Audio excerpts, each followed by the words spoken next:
How to import bookmarks from Microsoft Edge to Google Chrome.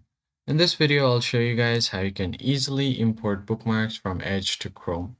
First of all, you're going to have to export these bookmarks from Edge. I've already done that, so you can go here and click on Export the favorites. After you've done that, go to your Google Chrome, tap on the three lines at the top right, and then head over to Settings.